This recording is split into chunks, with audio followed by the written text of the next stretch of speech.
सौदा, फिर से तुमने इश्क मोहब्बत लिख दिया। ये सब क्या है? कोई तो स्टैंडर्ड मेंटेन करो। 52 वर्ष की होकर आधा इश्क?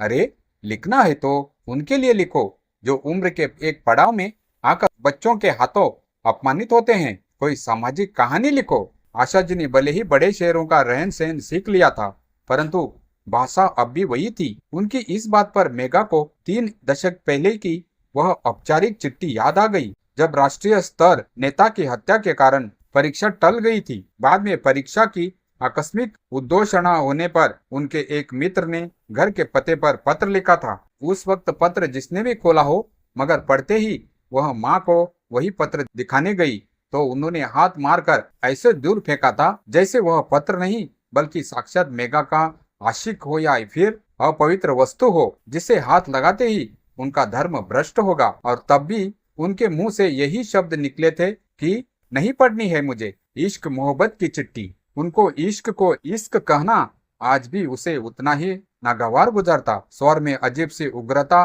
और कड़वाहट थी जो मेघा बखूबी महसूस कर रही थी, मगर उसे अपनी बात तो रखनी ही थी। सो बोली, माँ, सामाजिक कहानियां कहानियां नहीं वरन जीवन की सच्ची घटनाएं होती है। उन्हें पढ़कर मन में कड़वाहट आती है, सहज नहीं रहा जाता।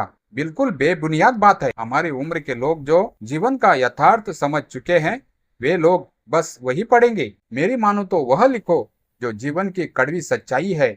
इश्क मोहब्बत बस एक शब्द बाग है जिसका वास्तविक जीवन से कोई सरोकार नहीं, और जो सच ही नहीं है उसे पढ़कर होगा क्या? उसके इसी प्रश्न ने मेघा के दिमाग में एक साथ सैकड़ों सवाल उठा दिए। एक ही विचार दिमाग में हिलोरे लेने लगा कि भला क्यों उन्हें प्यार से इतनी नफरत है? क्या उन्हें कभी किसी से प्यार नहीं हुआ?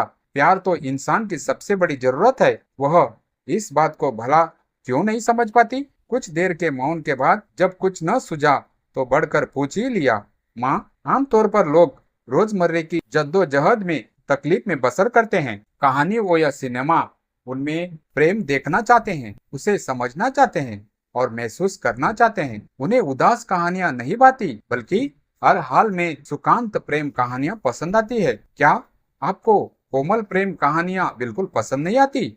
उनके बिगड़े मूड के बावजूद मेघा ने अपनी बात रखी, मगर उन्हें ये सब न तो पहले और न ही उम्र के इस पड़ाव पर समझ में आया, तो बस चिढ़कर बोली, न किसी ने कभी मेरा मुंह देखा, न ही मेरे सुंदरता की प्रशंसा की। फिर मैं क्या जानूं ये सब है क्या? दोष उनका नहीं, उनकी परवरिश का था। इंसान जो पाता है वही लौटाता है। स्नेह व दुलार पाने की छोटी सी उम्र में उन्हें सजा मिली थी। स्कूल से घर आते हुए सिनेमा के पोस्टर पर उनकी नजर पड़ गई थी। घर आने पर स्वभावतन उन्होंने उसका जिक्र कर दिया। परिणाम स्वरूप उन्हें ननिहाल यानी गांव भेज दिया गया था, जहां पढ़ना हक नहीं पर याद थी। पढ़ाई करने स्कूल जाने को घर के काम से बचने का बहाना समझाता था। उन्हें वहां कई तकलीफों का सामना करना पड़ा था। बिजली के अभाव में लालटेन जलाकर पढ़ना पड़ता। सुबह सुबह स्कूल जाने के पहले ही बहुत से काम थमा दिए जाते। जब तक सारे काम खत्म न हो जाए स्कूल जाने की इजाजत नहीं होती। स्कूल से लौटकर आने पर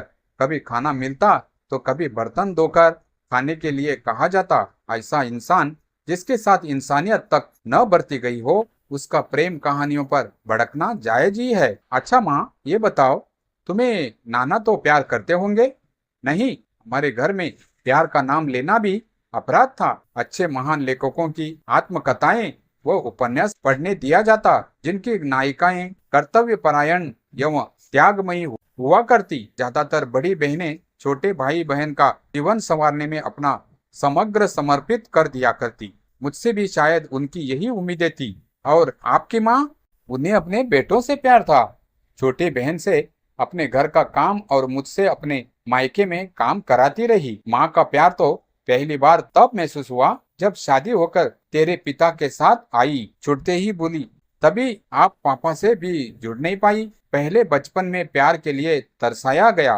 पढ़ाई करने के बदले आपको उनके मायके जाकर वहां के लोगों की सेवा करनी पड़ी। और 16 साल की उम्र में जब शादी हुई तब जाकर उनको आप पर लाड़ आया, ताकि अपने परिवार की न हो जाओ बल्कि उनके मीठे बोल के लिए तरसती रहो। ये सब तो तुम्हारी पीढ़ी का दोष है। जो माँ बाप में बस अवगुण देखना जानती है।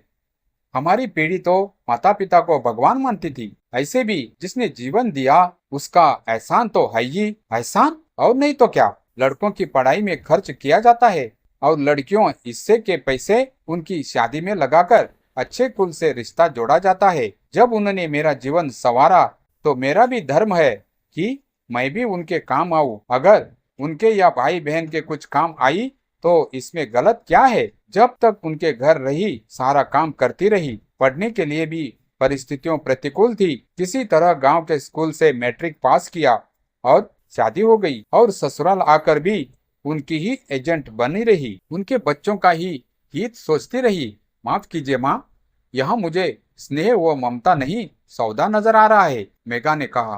तो उनकी आंखें फैल गई। सौदा? कैसा सौदा? जीवन से जीवन का सौदा। तुम्हारे पिता के घर में कौन सा कोई मुझे सिर पर बिठाए घूमता था? स्त्रियों का चाम नहीं काम ही देखा जाता था। ऐसे में माँ के घर कम से कम मीठे बोल तो सुनने मिलते थे। यहाँ तो बस भूखे पेट सबके व्यंग्यवाण सुनते रहो। शायद यही वजह थी कि मैं बार बार मायके जाती रही। वहाँ अच्छा व्यवहार मिलता था। वो लोग जैसे भी हो पर प्यार करते थे। और जब आपके सब भाई बहन सेटल हो गए तो लोग आपको भूल गए। हाँ शायद, मगर माँ कहाँ भूली? वो अपने जीते जी क्यों भूलेगी? अभी भी आप उनके काम आती हो। उनसे बातचीत खत्म होते होते मेघा समझ चुकी थी कि उन्हें प्यार से इतनी नफरत क्यों है। जन्म देने वाले माता पिता ने जिन्हें खुली हवा में जीने न दिया हो, वो भला खुलकर जीना किसे कहते हैं कैसे समझ पाती?